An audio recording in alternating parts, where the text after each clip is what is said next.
Welcome to Vision Chat, a podcast about spiritual topics, with your hosts, Virginia and Stina. The views and opinions expressed by guests on this show are those of our guests, not necessarily ours. We are interested in presenting different viewpoints and strive to be neutral parties. We leave it up to you to make your own judgments. Hello and welcome to Vision Chat. Today, Stina and I are interviewing J. Alan Cross once again. So this is part 2. Thank you, J. Alan, for being with us again. J. Alan is an award-winning author, podcaster, and explorer of all things supernatural. Over a lifetime of magical study and paranormal investigation, he's learned quite a bit, sometimes the easy way and sometimes the hard way.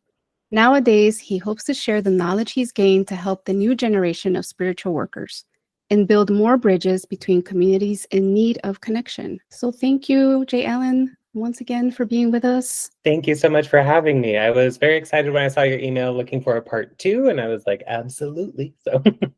Oh, you're so nice. So is there anything changed since the last time we spoke? Anything new that you want to add, that you want to share with people about what you're up to these days? Mostly a lot of my presence online has gone real quiet because I've been moving off the internet and sort of out into my community, which has had a learning curve quite a bit, but it's also been one of the most rewarding things to do, to actually go out into my own community, get to know people, see what the needs are, see what I can do. That's been really nice. I love my internet community, but there's something about being able to really see the people and engage with them and work with them one-on-one, and especially in your home place, has been really, really nice. That's awesome. And I just want to say, especially in these times, community is so important. Yeah. This is the time to connect if we can and are able to. I think a lot of us are realizing that all we have is each other, and that is sacred and important, and doing that work has reminded me of that. And it's also brought me a lot of hope too, because when you look at the news, you don't necessarily always see specifically your community, right? You see the whole world. And it gets very scary because it looks like nobody's doing anything. But then when you actually get out into your community and start doing community work, you get to meet other people who are doing stuff. And so it helps to restore some hope that it's like, oh, okay, people are actually out here doing things. They're trying to help. They're trying to fix things. They're trying to patch holes in society. And it's really nice to see that. And it's brought me hope. It's brought me a lot of strength. And especially in these times, that's stuff that we need both of those things a lot. So we did a part 1 with you, and we just bombarded you with a bunch of questions. And thank you for agreeing to put yourself through that again. You're so nice. We wanted to ask you, there are some things that come up that are not necessarily so easy to find answers to. But in your books, you're so thorough about a lot of these things that I'm like, oh my goodness, we're both fascinated by the information that you have. You have a wealth of knowledge. One of those things that we were just curious about, because we've come across this, is, are you ready to jump in? Totally. Okay, cool. Okay. Portals. What about portals? Can you share just what you know about them and how to work with portals? Absolutely. So particularly when it comes to haunted homes, you will find portals fairly frequently. One of the ways that I often tell right off the bat if there's a portal is in my initial conversations with the family. If they're describing a very consistent haunting, like, oh, like it's always the old man who smells like cigar smoke and, he moves stuff around the house. Probably not a portal present. But if they are experiencing a lot of really changing, diverse types of haunting, they're like, well, like sometimes it's like the old man who smells like cigar, but then he was gone for like a while, and like then there was this other thing that came in, and then sometimes it's this other thing. And like, if it's really erratic or seems like the spirits come and go, or new ones kind of keep showing up, or there's just a lot of stuff going on, that's usually my first clue that there's some sort of a doorway where things are coming and going, as opposed to just a static haunting. And so that's my first clue. The second part is when I'm doing my walkthrough, I will usually sense them. They feel a little bit to me and they sound a little bit to me like whirlpools, or like if you're doing your laundry and it starts going through the spin cycle is a little bit what it sounds like to me. I'll often hear them before I sense them in any other way. But once I hear them, I can usually feel about where they are. And sometimes I'll get a visual as well. When you find a portal, it will often be one of three types, at least that I've come across. So there are some portals that only go one direction. They'll either be going into the home or there'll be a doorway facing out of the home. So those would be your first two types. And then your third type would be one that goes either direction. Once you find them, you can often tell a few ways. For me personally, I can get a sense by simply kind of feeling out the portal, which direction it's kind of going. I can feel either like if it's pushing out or if it's pulling in, like it's going one direction or another, or if it just seems just to be open. That's my indication. What I do with them from there kind of depends on what sort of portal they are. So if it's a portal that's facing out, like it's just an exit from the home, I'll often leave it until the end because it's a really convenient place for anything in the home that I don't want to be there anymore to leave through. Versus if it's pointing into the home, I will often close it first because otherwise it's like trying to like mop a floor while like mud is like pouring in. And it can get to be overwhelming. And I find that portal misidentification is often the crux of why a lot of attempts to clear a home don't work, is because they do clear it and then they leave and then more stuff starts showing up right after they go. So making sure to take care of that. That's something that you want to make sure of. When they go both directions, you can do something called that I refer to as a one-way cap, where you can leave it open going out, but kind of prevent things from coming back through. You may want to sort of modify the portal in that way before doing it. But it kind of all depends on what you find and where it is too. Some people too, I have ran across family members in the home who have a knack for opening them without noticing. I came to a home where they were having some issues with paranormal stuff, and I knew them personally as friends, but when I went into the closet in the master bedroom, there was a portal that was mostly open, but it felt like it had sort of been like chipped open over time. And I knew the woman in the relationship, and I know her personality and kind of what she was going through emotionally at that time. And she was desperately attempting to escape her marriage. And so while she was asleep, she was trying to like chip an exit into the home. And shortly after I left, they actually separated. So sometimes people will do it themselves. Sometimes it's things like there used to be a door there and then they remodeled and just kind of covered up the door, but the door's still there. We'll create something like that. Sometimes big events will open them. Sometimes they just open because the spirit world likes to do what the spirit world likes to do.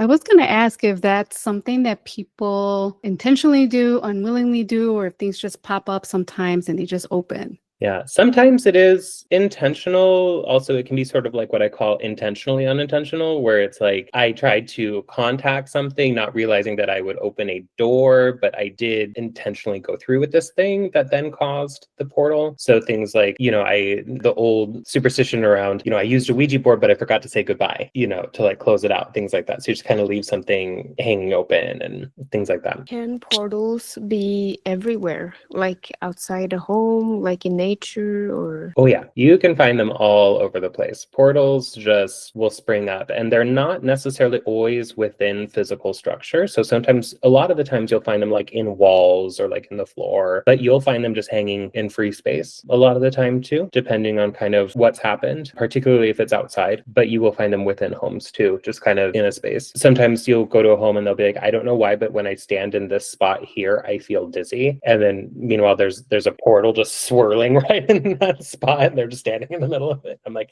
no wonder.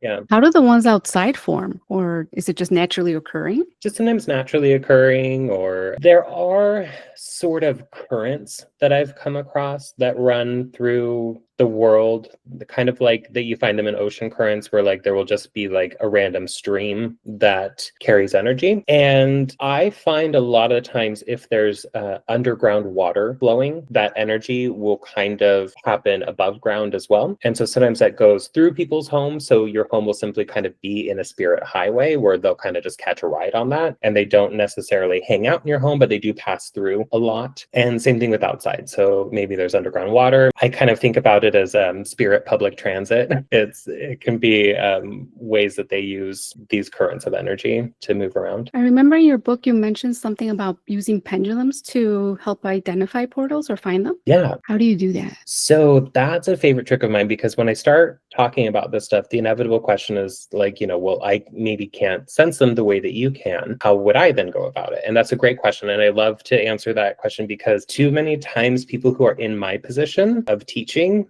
kind of over glorify themselves and be like, well, I can do it and maybe you can't. And that is always just like something that's annoyed me to no end.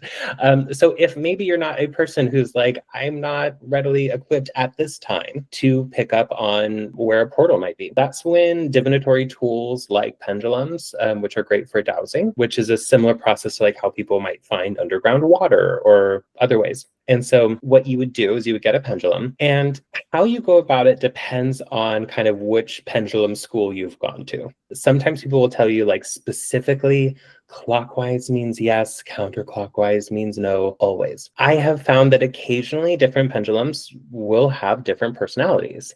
And so when I get a new pendulum, I like to, of course, sort of cleanse it. I like to spend some time with it so it gets to know me and my energy. So just kind of carry it around in your pocket for, a couple weeks. And then when you get it out, let it dangle, just be really still and just ask it. Be like, can you show me yes? And when you do that, it's really important just to have no expectations. Just let the pendulum do its thing without trying to force it or be like, oh, hey, I hope it's clockwise because that makes sense to me, but just ask it, like, show me yes, and it will swing in a pattern. Maybe it is a circle, maybe it's forwards and backwards or side to side. And then you can tell me, show me no, and it will show you no. Then people forget the third one, which is tell me or show me, I don't know, because occasionally the answer is ambiguous. It's not quite as simple as like yes or no. Like sometimes maybe there is a portal, but like it's a different kind of portal than like what you're asking about, like sort of a thing. So always leave like a third option available. And so if you're wondering if there's a portal in a home, you can kind of stop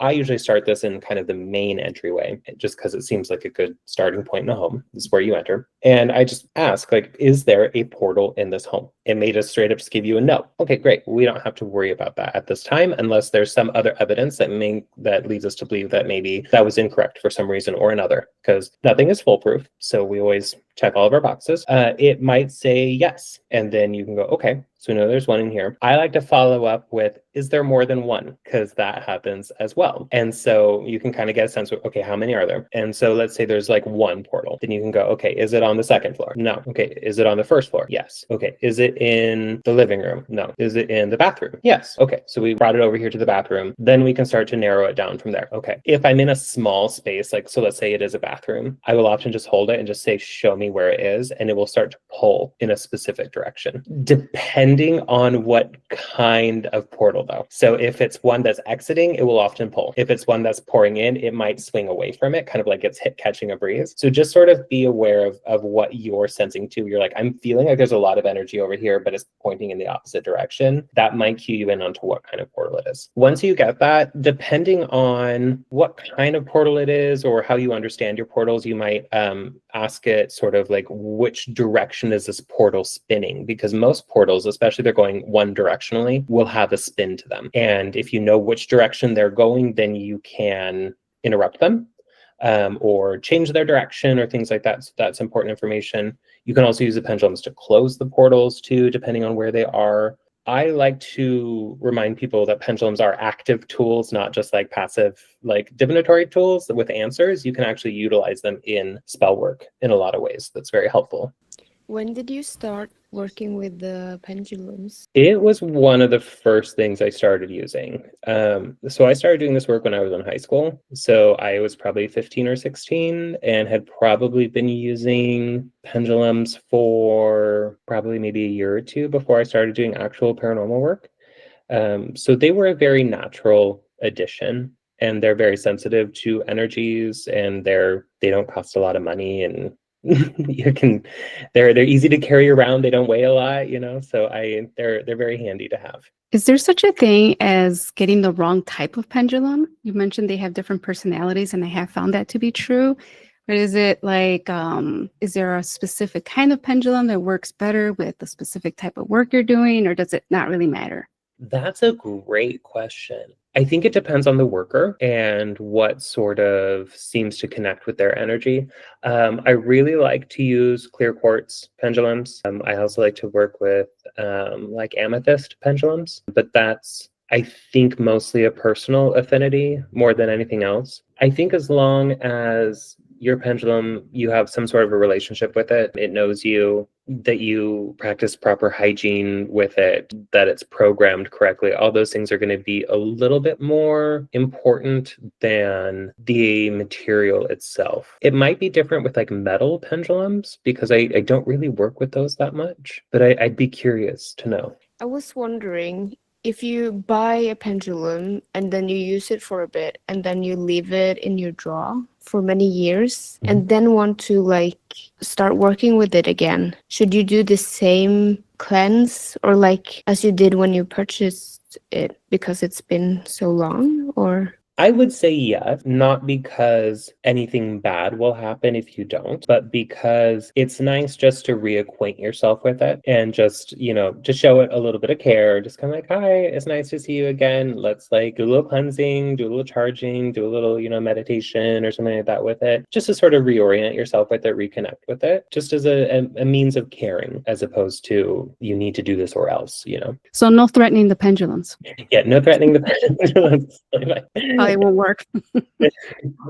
Is there a cleansing that you like to do or that you recommend for people that are starting out with this work and want to just do clean work, either cleansing the tools that you're using or even yourself? Absolutely. Absolutely. So pendulums, it kind of depends on what sort of material that they're made out of, because depending on what kind of metal or what kind of stone it is, you may or may not want to get it wet. If it's something that's okay to get wet, I really love doing like a little saltwater soak. Some people will tell you it has to be in the salt water for a full 24 hours.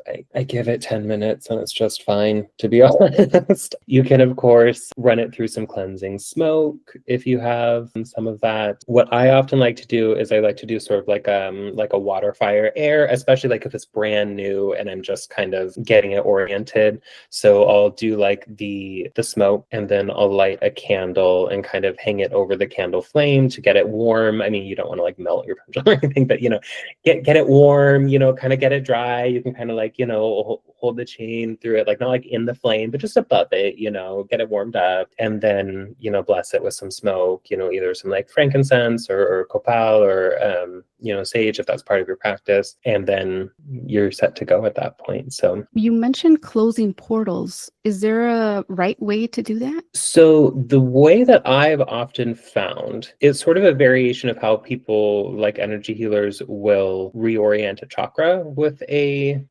pendulum. If I find a pendulum, particularly one that's like laying horizontal, like in the ground or in the floor of a home, and if I stand in the center of it, I will hold the pendulum and it will naturally start to spin the direction of the port. And so say I want to close this one or I want to change the direction of it, what I'll do is I will then sort of combine intention and will with then kind of pushing my pendulum the opposite direction. And I think of portals a lot of the time kind of as water. And so the idea being, if you had like a bucket of water that you'd like stuck your hand in and like swirled it around one direction and it gets going into like this big whirlpool, and then you start dragging your hand the other direction, right? Then it's going to like interrupt it and it's going to kind of wash out, and eventually if you keep going, it's going to then change direction.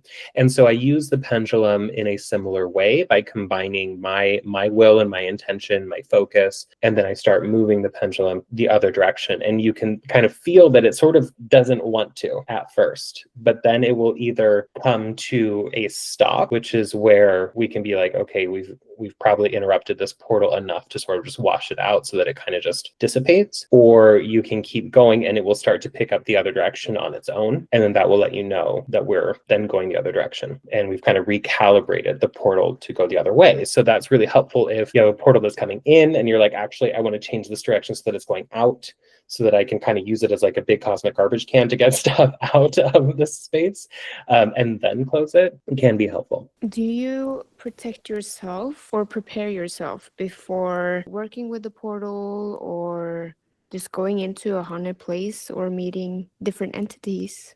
Absolutely. Absolutely. It's especially if I'm doing paranormal work. If I'm going into a haunted home, usually I do not know what's going on with the haunted home because I prefer to go in with absolutely no information. I just get, hey, this person needs your help. Let's show up on this day at this time at this address. And that's all I have. And so I need to be sure that I am protected before going in. But protection is a tricky game because your protection is also communication. So, for instance, if I'm going to do like a psychic shield, I'm going to do a visualization of, let's say, like white light around me or whatever to protect me. That's a fairly neutral thing, normal, totally fine. If you know that something in the home is like really dangerous and really bad, you may want to have like a swirling tornado of fire and knives, as your psychic shield. However, if your default is a swirling tornado of fire and knives and you walk into this home, that says, I'm ready to fight. And that can send the wrong message to this house full of spirit. And so it's important to be protected, but you have to also know that if you come into a space waving a gun around, they're going to react to that as a threat. And sometimes that may not be the best choice. So, taking some time, starting off with something sturdy but non-aggressive. If you need to upgrade it, you can. But just remembering that energy will speak to them. And so what you're coming in with is going to tell them what you're there for. Very nice. Thank you so much for that. You spoke a little bit about like the residual haunting versus like an active haunting, where the residual is static, right? It's not changing. It's just kind of repetition, and the active one is one that changes. Mhm. Can both exist in one place at the same time, and do they affect people the same way, or is one okay to have versus the other? Yes. So there's three parts to that question. The first part, can they interact or can they happen together, like an active haunting and a residual haunting? Absolutely. In fact, I find more often than not, if people have a haunting, they have more than one type happening at once. So it's very common for them to coexist in the same space. How they interact differently with the living. From the living's perspective, they probably won't know the difference. Because especially to modern regular people, a ghost is a ghost, right? Like no matter if it's just a tape that's playing on loop or if it's an actual spirit that's there wandering around, to them it's the same thing. The experience will be the same a lot of the time, other than the fact that a residual haunting will often run on a schedule. That being said, sometimes traumatized spirits will also run on a schedule because they're just reliving something like their death over and over and over again. And they may actually be there, but you can interact with them. And sometimes, particularly if you hit them with some like cleansing smoke or something like that, it will like snap them out of it. And then you can talk to them. Residual haunting won't do that. They'll just walk through you and keep going. So sometimes the experience of it will pretty much be the same for the living, unless you know like specifically what to look for. The danger level is different because a residual haunting can't hurt you. It's just a memory that's just being replayed over and over and over again. Other spirits may have more of a capability of interacting, and therefore their danger level tends to tick up from there if they are active and conscious and present. That doesn't mean that all spirits are dangerous. Sometimes, again, it's just, Jim who built the house and likes to smoke cigars on the couch, he's not really dangerous, but there is a capacity there for interaction, which is different. Stina and I had the opportunity to help someone with cleansing, home cleansing on one occasion. And what we found was both existing, like residual and what seemed like active spirits. And I think we both afterwards had some experiences that we unintentionally brought home with us. So you already addressed it, I feel like, but like, do you have any tips for us about how to cleanse afterwards? Oh, absolutely. Absolutely. That's a very common problem, particularly like, there's, especially when people are like young and shiny and nice, like spirits are like, you seem great, I'm gonna follow you around. Like, especially because like you have like energy that's coming off of you and like all that stuff. Like you're just like, they're like little flies with the light, and it's great. But we don't want it in our home.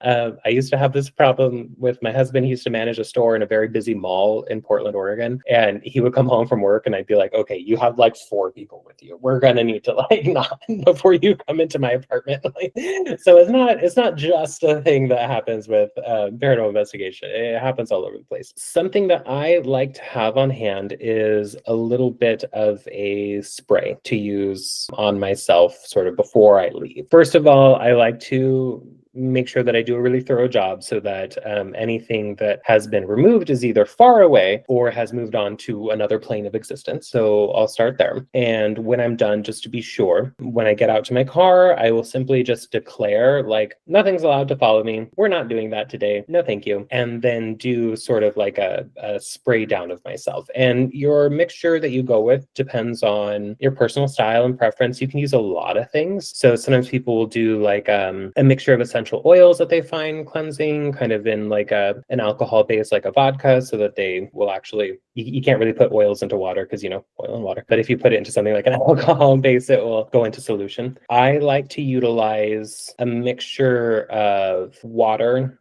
that I will bless, a little bit of salt, and some Florida water. And then that's what I will use to sort of spray myself down with afterwards. And just kind of say, nothing's coming home with me, do a little spray down of myself, say a prayer, go home. And I really try and leave whatever happened there at the house behind. I don't like think about it the whole drive home. You know, I just, cool, that was a thing we did and now we're moving on. And I find that to be really helpful. When you're making the solution, a lot of times people like to add like a lot of salt to make it like real powerful. And then what they do is their squirt bottle or whatever, their spray bottle that they're using gets like super gummed up because it'll crystallize up in the mechanism. So like, don't go overboard with the salt would be my advice. Good tip. Thank you so much. Is it like different with people that has a lot of trauma in their life when it comes to entities and stuff like that, versus people that has a normal upbringing or like a safe childhood? Do you see a lot of difference when it comes to like hauntings or entities? Sometimes, yes, particularly when it comes to poltergeist phenomena. So poltergeist is actually something that's caused by the living. You take a person who is very bright, who has a lot of energy, and then you put them under an enormous amount of pressure, or you traumatize them severely, and they begin to throw off massive amounts of energy that then turns into something that looks very much like a haunting.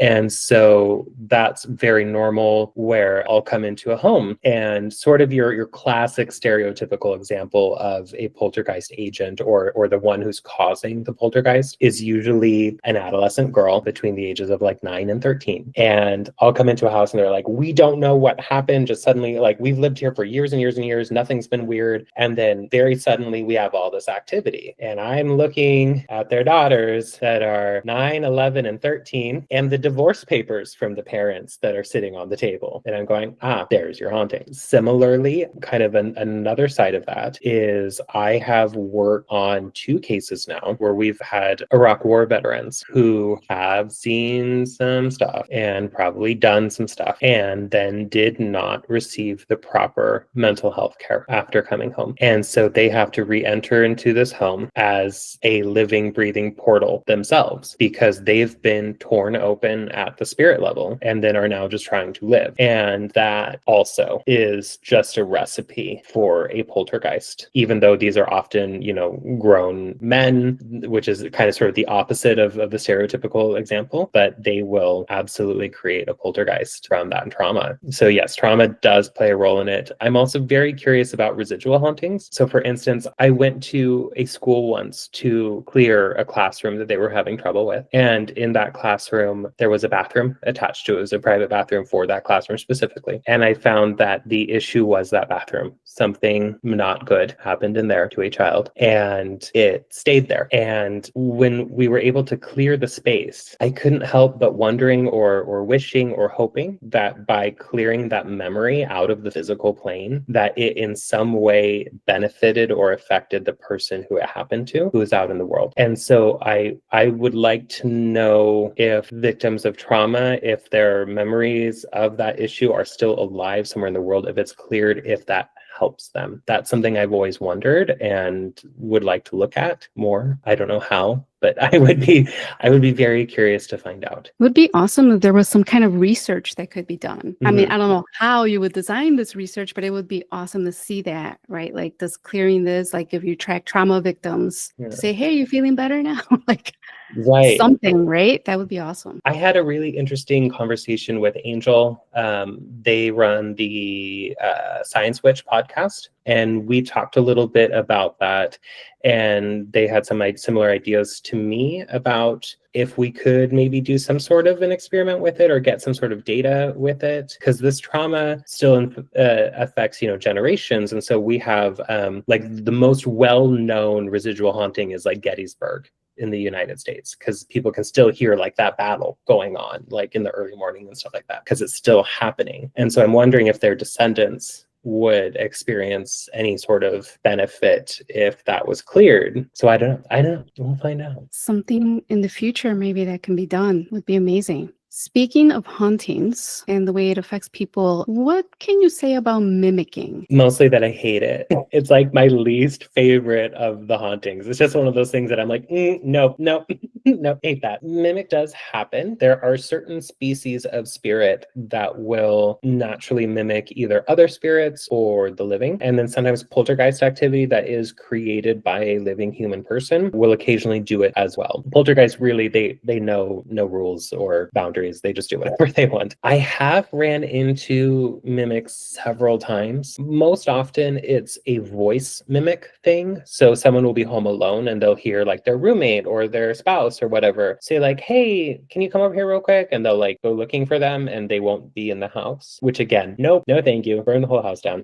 That sounds terrible. I did go to an incredibly active home. This was a home that had an Iraq War veteran in it. And the whole family was incredibly dysfunctional. So they were creating just one massive poltergeist. And there were, I believe, 5 people living in that house together. And they were all cousins, I want to say. So it wasn't even like a normal family unit of like, parents and children and like maybe a grandparent, something like that. It was like just a whole mob of cousins that just decided to like currently buy and live in a house together. And every single one of them had an encounter with a mimic where they'd be like, let's say, standing in the kitchen and their cousin would come in, they'd have a short conversation, very normal. Their cousin would then go upstairs and then come through the front door with an armload full of groceries. And they'd be like, we just talked, you just went upstairs. And they're like, no, I've been gone for like an hour. And then they go upstairs and there's nothing there. Each and every one of them had like a full-on face-to-face, full-bodied interaction with somebody who was not there. And to this day, I'm still like, nope.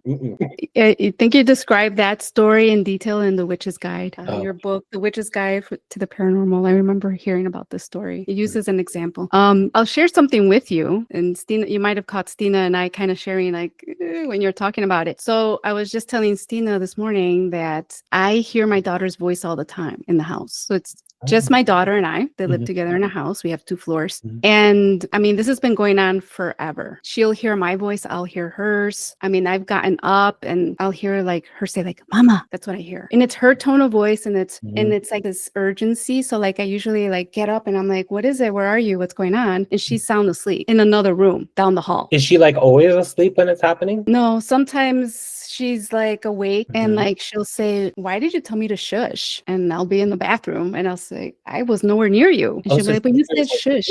What is it? So she hears it too, like in reverse. Yeah, she'll hear me sometimes and I'll hear her sometimes. Interesting. It's like, and I figured you were going to have that reaction to the mimicking because what I've heard is it's really bad. But I'll tell you the truth, I don't feel fear. And she's never scared either. We're both like, okay, that was annoying. Whatever. Right. And just like 2 mornings ago, I woke up and it was the same thing. I heard Mama, like, and I was like, I know she's asleep, so I'm not even going to get up. I'm going back to bed. I just rolled over and went back to sleep. I don't feel fear. Yeah. And she doesn't either. So we're not freaking out, but it's just kind of like a joke that we have here now where it's like, well, did you say something? I said, no, it wasn't me. Okay, just checking. First of all, I love that you're raising your daughter in like a paranormal household. I think that's so much fun. So it's not always bad. It is something that I always makes me uncomfortable, but discomfort and bad and evil and things like that are always different. And so what you will run into occasionally is you will have spirits that are human spirits who, for one reason or another, lack identity. So maybe they don't remember who they were, or they were really young when they died and like don't really remember their name or things like that. So they'll have identity issues. And so they'll try and sort of pick up other people's identity as they move through the world, or try and sort of interact based on mimicking because they don't know how else to. They'll be like, oh, it gets your attention when your daughter says mama, so I'm going to say the same thing and maybe I'll get your attention. It's not always a bad thing. It's just something that I will never love because it's just naturally eerie. It's just naturally a little bit like, not a favorite. Well, I have another question for you, but this one's a little darker. Let's do it. Skinwalkers Oh. and land spirits. I know that you talked a little bit about that in your book, and it's one of those things that I've also come across, that it's like Native American. I think I read it somewhere about like Native Americans created skinwalkers or something, like it's like a curse. I don't know if they're the same thing as land spirits, but maybe you know a little bit more about that. So I thought I would just bring it up and ask. So skinwalkers are an interesting topic because it's something that changes depending on which indigenous groups you're talking about, kind of their origins. A common story that you get is skinwalkers were actually once people who either did magic or rituals incorrectly or intentionally did really dark things that changed them into something else. So it's kind of like if you take like a person who then turns into like a classic example of like a witch and then like took it even a step further into something that's like completely unhuman. That's sort of the common story that you get is how we ended up with these creatures or these beings. I will say that they're a lot less common than people think. They sort of fall into the same category as like demons. I don't know what it is, but it scares me. Therefore, it is a skinwalker or a demon or I wouldn't necessarily lump them in as being specifically a land spirit, though geographically you may find them more common on certain types of lands, like in the American Southwest, where a lot of these legends come from. You may find them more in that bit of land, but they're different from like an earth spirit or like a land spirit or like a tree spirit. They're different from that. Land spirits are interesting because they're so different from human or humanoid spirits. It's a little bit like, we're at the mall with a bunch of other humans and like everything's very human. And then you go out into, the rainforest and there's like a plant that like eats birds and like, it's like, okay, that doesn't play by the normal rules that I'm used to seeing. And so land spirits and nature spirits are different from us and our stories and what we're used to constructing, because we as humans really like to construct spirits that look like us. That's why fairies look like little people with like wings and stuff like that, because we can understand it better if we do that. Land spirits don't really care. They're going to be what they're going to be, which often makes them really unnerving to come across. Nature also plays by different rules than we do. So a haunted house may behave very differently than a specific stretch of dark forest that has a particular history. Or there's, I won't go into it too much now, but if you look into, there's a valley in a very remote part of northern Canada. I believe they refer to it as the Valley of the Headless Men, but there's like a lot of stories about like not only like different spirits being in there, but there's like stories about like dinosaurs like still being alive in certain remote parts of it. Like, yeah, nature does not care. Nature does what nature wants. So the land spirits are going to be very different. Is that the same as elementals, or is that something totally different? For me personally, I feel like they're the same often, or it would probably be in one of those categories of all elementals are land/earth spirits, but not all land/earth spirits are elementals. Does that make sense? It's kind of like every square is a rectangle, but not every rectangle is a square. I'm going to have to think about that and process after we're done with it. We'll I'm just going to chew on replay it. My other one that's like that is like all mediums are psychics, but not all psychics are mediums. Sort of that thing. one. Yes, that one's good. Mm-hmm. We want to respect your time. Stina, do you have any burning questions? Yeah, one last one. I've seen on TikTok right now, there is a trend going that the first day of every month, you should blow some cinnamon into your house or apartment. What do you think about that? I like that idea because cinnamon is, very much connected with love and prosperity and all the good things. And so particularly blowing it into your home on the first is a really great way to sort of like welcome that energy. That being said, I know that some people have just like a real stanky, unorganized, cluttered, dirty apartment that they're just like, bring in love and wealth. And it's like, okay, but did you clean it first? Did you cleanse it first? Or are you just like blowing cinnamon into just like a giant pile of crap? So if you're going to welcome something into your home, make sure that there is a space for it, So, if you have the ability to clean it up, great. If you can do a little bit of spiritual cleansing, great. But we have to remember that when we're inviting something in good, we have to make sure there's space for it, would be my recommendation. I love that. If people are interested in learning just how to be ethical witches and practice, things ethically, are you in that business right now? I am. I'm not necessarily doing a lot of public workshops right now. I have a couple coming up sort of like in the Portland area. We haven't set any dates for them yet, but I love to work with Workshop Vintage in Portland. Right now, how I'm doing my workshops is based on a reaching out to me sort of situation. So if you have a paranormal investigation group, you have a coven, you have a witchy study group, whatever that might be, and you're like, you know what, we would love a workshop on this topic, or we want to get, what I really love is when paranormal investigators are like, okay, we have this situation, we have no idea what to do, contacting me, we can all get together. I like to really keep my fees reasonable so we can talk about it. If there's like some sort of a budget that your group has, I'm more than happy to meet with whatever group that you have. So if you have, whether it's like, oh, it's just a regular book club and we've read your book, absolutely, I would love to show up and,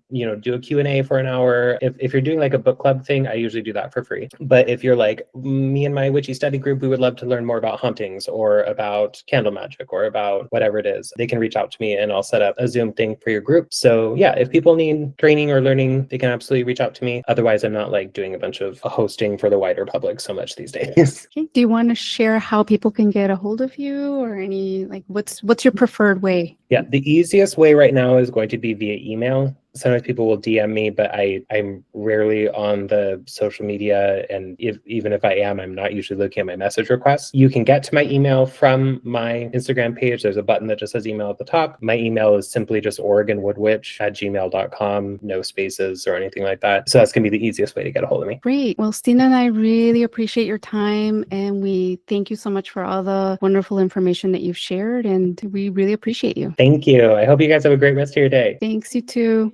Thank you for listening to Vision Chat. You can find more about us at visionofprofoundhealing.com, where we offer readings, courses, and classes.